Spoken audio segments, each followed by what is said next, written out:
দাঁড়িয়ে পেশাব করলে কি গুনাহ হবে? ওযু করার পর বাচ্চার পেশাব হাতে লাগলে কি পুনরায় ওযু করব নাকি শুধু হাত ধুলেই হবে? মোবাইল পকেটে নিয়ে নামাজ পড়া যাবে? বিদেশে যাওয়ার জন্য বয়স বাড়লে কি গুনাহ হবে? আমার একটা ডিপিএস আছে, তার সুদ দিয়ে কি আমি নিজের বাথরুম বানাতে পারবো? আজান চলাকালীন ওয়াশরুমে থাকলে মনে মনে আজানের জবাব দেওয়া যাবে কি? বাসায় মেয়েরা কি মাথায় কাপড় ছাড়া থাকতে পারবে যদি বাসায় কোনো পরপুরুষ না থাকে? প্রাপ্তবয়স্ক হওয়ার পর যদি জানতে পারে আকিকা হয়নি, সেক্ষেত্রে করণীয় কি? হাতে কলমের কালি থাকলে ওযু হবে কি? বিয়েতে শেরওয়ানি পরা কি ইসলাম সম্মত? ঘরে কবুতর বা পাখি পালন করা কি গুনাহ? পানির নিচে ছতর ঢাকা লাগবে কি? আজান চলাকালীন সময় নামাজ পড়া যাবে কি না? যদি কেউ 40 দাওয়াত দিয়ে থাকে তবে সেখানে যাওয়া কি জরুরি?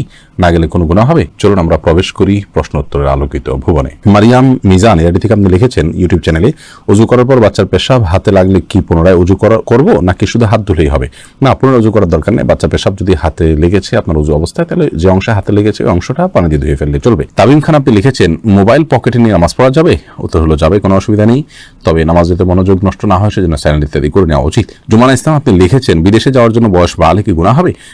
বিদেশে যাওয়ার জন্য যদি বয়স বাড়িয়ে লিখতে হয় যে এত বছর না হলে সেটি করা যাবে না, তাহলে সেক্ষেত্রে আপনি ওই বয়স বাড়িয়ে লিখেছেন, অবশ্যই সেটি গুনাহের কারণ হবে, কারণ মিথ্যা বলা সর্বাবস্থায় ইসলাম হারাম করেছে। এমডি আবির আপনি লিখেছেন আমার একটা ডিপিএস আছে, তার সুদ দিয়ে কি আমি নিজের বাথরুম বানাতে পারবো? ডিপিএস এর সুদ দিয়ে আপনি নিজের বাথরুম বানাতে পারবেন না, কোনো গরিব মানুষকে বা পাবলিক টয়লেট ইত্যাদি করে দিতে পারেন, নিজে করবেন না। ফারজানার সাথে আপনি লিখেছেন আজান চলাকালীন ওয়াশরুমে থাকলে মনে মনে আজানের জবাব দেওয়া যাবে কি? মনে মনে আজানের জবাব নয়, আজানের জবাব দিতে হবে মুখে। আপনি বাথরুমে থাকলে সেখানে তো আল্লাহর নাম উচ্চারণ করবেন না, এই জন্য আজানের পরপর যদি বের হন তাহলে বাইরে এসে আপনি আজানের জবাব দিতে পারেন, অথবা আপনি দিবেন না। মনে মনে দিলে আপনি সেটা দিতে পারেন, আল্লাহর কাছে সওয়াব আশা করতে পারেন যে আমি চেষ্টা করেছি, আল্লাহ তাআলা সেজন্য সওয়াব দিতেও পারেন, কিন্তু আজান মূলত জবাব দিতে হবে মুখে, বাথরুমে সেটা করা যাবে না। অতএব করতে পারছেন না সেজন্য মনে মনে আপনি দিতেই পারেন আপনার মনের সান্ত্বনার জন্য, এবং আল্লাহর কাছে সওয়াবের আশাও আপনি করতে পারেন। তাহমিনা খাতুন লিখেছেন শীতের দিনে অনেকে মুজাফফরে সালাত আদায় করেন, এটাতে সালাত হবে কিনা? শীতের দিনে যদি মুজাফফরে সালাত আদায় করেন কোনো অসুবিধা নেই, হয়ে যাবে। মুক্তি ইসলাম আপনি লিখেছেন বিসমিল্লাহ বলে ওযু শুরু করলে ওযু হবে কি? কোনো সূরা পাঠ না করে বিসমিল্লাহ বলে যদি আপনি ওযু শুরু করেন তাহলে ওযু হয়ে যাবে। ওযু শুরু করার জন্য কোনো সূরা পাঠ করার দরকার নেই, শুধু বিসমিল্লাহ পাঠ করেই ওযু করার নির্দেশনা হাদিসে এসেছে। আফরিন চৌধুরী মিম আপনি লিখেছেন হাতে কলমের কালি থাকলে ওযু হবে কি? হবে, কারণ কলমের কালির কারণে হাতের আমাদের ত্বকের উপরে আলাদা কোনো স্তর পড়ে না। জালাল আহমেদ লিখেছেন বিয়েতে শেরওয়ানি পরা কি ইসলাম সম্মত? বিয়েতে শেরওয়ানি পরা এটি অবশ্যই ইসলাম অনুমোদিত এই অর্থে যে আমরা একটু আগে বলছিলাম যে পোশাক আশাকের ক্ষেত্রে পৃথিবীর যে অঞ্চলে মানুষ যেরকম পোশাক আশাক করে, বিশেষ করে বিবাহ শাদীতে যে কালচার মানুষের সমাজে প্রচলিত আছে সেই কালচার ধারণ করতে কোনো অসুবিধা নেই, যদি কোনো হাদিসের কোনো মৌলিক নির্দেশনার খেলাফ না হয়।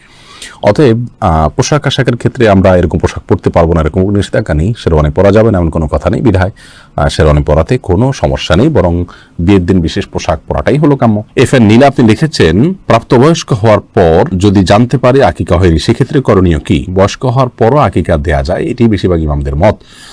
অতএব আকিকার যদিও সুন্নাহসম্মত সময় হলো 7ম, 14তম বা 21তম দিন, সেদিনগুলো পার হয়ে গেলেও আমরা আকিকা দিলে আকিকা হয়ে যাবে। এসকে এমডি ফরিদ আপনি লিখেছেন পানির নিচে ছতর ঢাকা লাগবে কি? পানির নিচে ছতর ঢাকা আবশ্যক নয় যদি সেটা উপর থেকে কেউ না দেখে। এরপরে এমডি লোকমান হোসেন আপনি লিখেছেন লাইগেশন করা জায়েজ আছে কি? লাইগেশন হলো স্থায়ী জন্ম নিয়ন্ত্রণ করার পদ্ধতি, যদি আমি ভুল না বলে থাকি, এটা জায়েজ নয়। স্থায়ীভাবে জন্ম নিয়ন্ত্রণ করা ইসলামের দৃষ্টিকোণ থেকে জায়েজ নয়।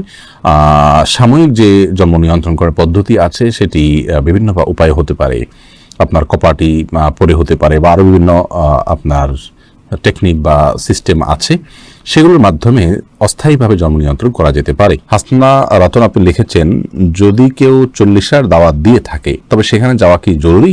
না গেলে কোনো গুনাহ হবে? যাওয়া তো জরুরি মোটেই না, কারণ 40 যে আনুষ্ঠানিকতা এটি ইসলাম সম্মত আনুষ্ঠানিকতা নয়, এটা হিন্দুদের বিভিন্ন কালচার থেকে আমাদের সমাজে এসেছে, বিধায় আমরা সেগুলোতে যাব না, সেগুলো অ্যাভয়েড করা উচিত, কারণ সুন্নাহ বিরোধী কোনো কাজে মুসলমান যথাসম্ভব যাওয়া উচিত নয়। বেদনা নীল আকাশ আপনি আইডি থেকে লিখেছেন সাধারণ কিছু কারণে আমার স্বামী আমাকে বাবার বাড়ি যেতে দেয় না, এ ব্যাপারে ইসলাম কি বলে?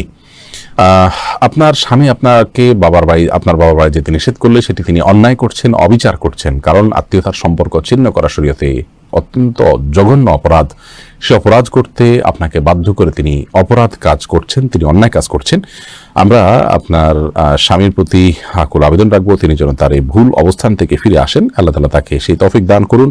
আর আপনি যদি পারেন তার এই অবিচার থেকে নিজেকে দূরে সরিয়ে রাখতে এবং আপনি আপনার আত্মীয় স্বজনের সাথে গোপনে যদি সম্পর্ক রাখেন সেটা আপনার জন্য গুনাহ হবে না, তবে আপনাদের মধ্যে যেন কোনো ভুল বোঝাবুঝি না হয় সেদিকটা আপনাকে খেয়াল রাখতে হবে। এমনি নাজমুল হক আপনি লিখেছেন, রুমে যদি বন্ধ অবস্থায় টিভি থাকে তাহলে কি নামাজ আদায় করা যাবে? রুমে বন্ধ অবস্থায় টিভি থাকলে সেই রুমে যদি আপনি নামাজ পড়েন তাহলে সালাত আপনার হয়ে যাবে।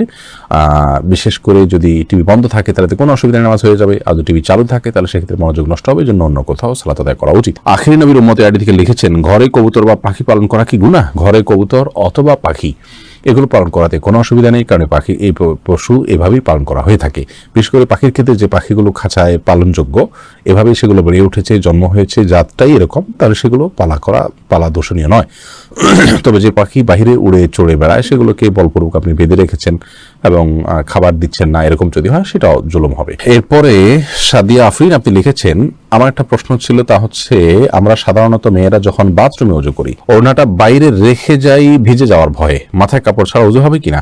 মাথায় কাপড় ছাড়া উজু হবে, কোনো অসুবিধা নেই। আপনি উজু করতে গেলে মাথায় কাপড় দিলে তো বরং কাপড় ভিজবে, এটাই তো স্বাভাবিক। আপনি মুখের চুলের গোড়া থেকে নিয়ে আপনার কানের লতি পর্যন্ত সব যখন ধুতে যাবেন তখন তো আপনার ওড়না ভিজে যাবে, অতএব ওড়না খুলে উজু করতে কোনো অসুবিধা নেই। গোলাম আজম আপনি লিখেছেন, আমার অফিসে স্যারদের স্যালুট দিতে হয়, এখন স্যালুট দেওয়া কি জায়েজ হবে?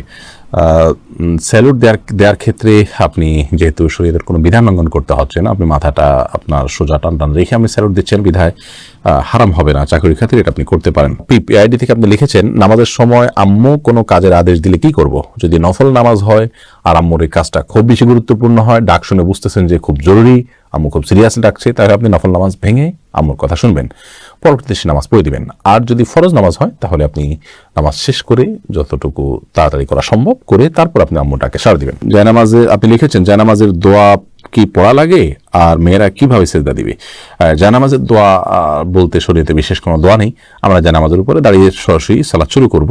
আমরা যে ইন্নেওয়াজ যেহেতু এরকম একটা দোয়া শিখেছি জায়নামাজের নামে, এরকম কোনো বিশেষ আপনার দোয়ার কথা কোরআন হাদিসে কোথাও বলা হয়নি। সোহানা সুলতান আপনি লিখেছেন, অজুর সময় ঘাড় মাসে করার বিধান কি? অজুর সময় ঘাড় মাসে করাটা বিশুদ্ধ কোনো হাদিস দ্বারা প্রমাণিত নয়। এক্ষেত্রে অনেকগুলো বর্ণনা আছে, এই বর্ণনাগুলোর বেশিরভাগই আপনার অগ্রহণযোগ্য, অনেকগুলো জাল, অনেকগুলো জয়ীফ।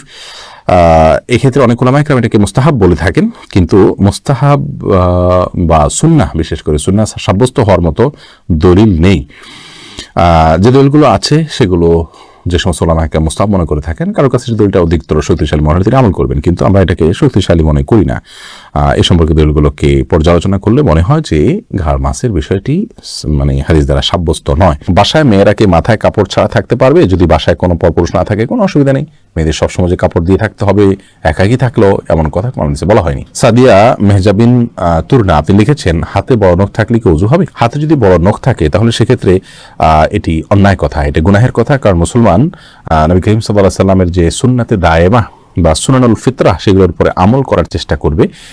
হাতে বড় নখ রাখা উচিত নয়, কিন্তু যদি বড় নখ থাকে এবং তিনি অজু করেন, অজু হয়ে যাবে, সেটা সম্পূর্ণ ভিন্ন বিষয়। মোহাম্মদ নুরুন নবী লিখেছেন, ইদ্যত পালন কতদিন করতে হয়? ভাই নুরুন নবী, ইদ্যত পালনটা কে করবেন এটার উপর ভ্যারি করবে।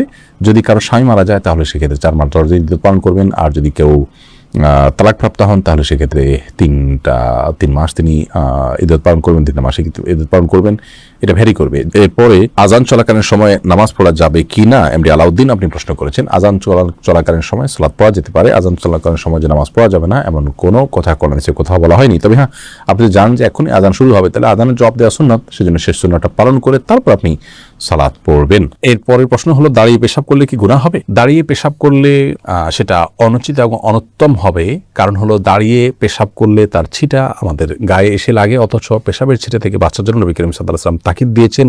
কবরের আযাবের অন্যতম একটা বড় কারণ হলো পেশাব থেকে ভালো করে পরিচ্ছন্ন না হওয়া।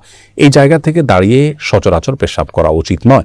রাসূল আকরাম সাল্লাল্লাহু আলাইহি সাল্লাম সম্পর্কে আমাদের আয়েশা রাদিয়াল্লাহু তাআলা বলেছেন, এবং তিরমিজিতে হাদিসটি বর্ণিত হয়েছে, তার ভাষ্য হলো এরকম যে তিনি বলেছেন, নবী আলাইহিস সালাম দাঁড়িয়ে পেশাব করতেন, এই কথা কেউ বললে তোমরা বিশ্বাস করবে না। সেই জায়গা থেকে দাঁড়িয়ে পেশাব করাটাকে অ্যাভয়েড করা উচিত এবং উত্তম।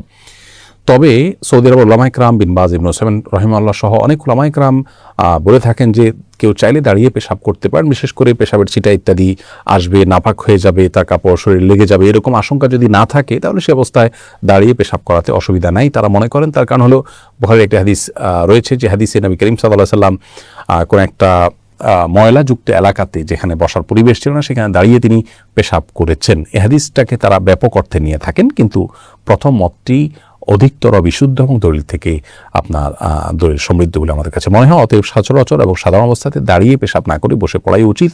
রাসূল আকরাম সাল্লাল্লাহু আলাইহি ওয়াসাল্লাম সবাই অবস্থায় সেটিই করতেন। হ্যাঁ, বিশেষ কোনো কারণে কোনো জায়গায় বসার পরিবেশ নাই এরকম হলে সেখানে দাঁড়িয়ে পেশাব করা যেতে পারে।